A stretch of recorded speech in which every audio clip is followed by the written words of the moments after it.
ଆପଣ ସମ୍ପୂର୍ଣ୍ଣ ମୁଟେ ବିରକ୍ତ ହେଇନାହିଁ। ମୁଁ କହିଲି ମୋତେ ତ ସିଏ ଡାକୁଛନ୍ତି, ଡାକିବା ଶୈଳୀ ତାଙ୍କର ଭୁଲ ଥିଲା। ଡାକିଲେ ମୁଁ ଓହ୍ଲେଇକି ଆଇଲି। ମୁଁ କହିଲି ତୁ କାହିଁ ଭିଡ଼ିଓ କରୁଛୁ, ତୁ କାହିଁ ଭିଡ଼ିଓ କରୁଛୁ, ଏଇ କଥା କହିଛି।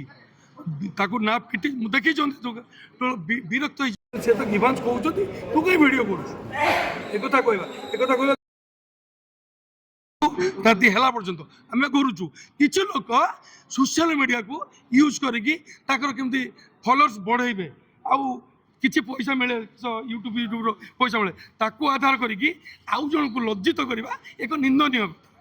ଗଣମାଧ୍ୟମର ଯେଉଁମାନେ ଏଇ ସଂସ୍ଥା ଭିଡ଼ିଓ ପକେଇକି ଲୋକଙ୍କୁ ଛୋଟ କରିବା ପାଇଁ ଚାହୁଁଛନ୍ତି ସିଏ ଛୋଟ ହେଇଯିବେ, କେହି ଲୋକ ଛୋଟ ହୁଅନ୍ତି ନାହିଁ। ବାସ୍ତବିକ ତାଙ୍କର ଅଭିଯୋଗ କ'ଣ ଥିଲା ସେଦିନ, ସେ ଲୋକ କାହିଁକି? ଆପଣଙ୍କୁ ଆଉ ଥରେ ଅନୁରୋଧ କରୁଛି, ଆପଣ ଯାଇକି ସେ ଯେଉଁ ଭୀମପୁର ଯେଉଁ ବାତ୍ୟାସ୍ଥଳୀ ପାଖକୁ ଯାଆନ୍ତୁ, ପଚାରିଦେବେ ଘଟଣା କ'ଣ, ତଥ୍ୟ ଆଣିକି ବଜେଇବେ।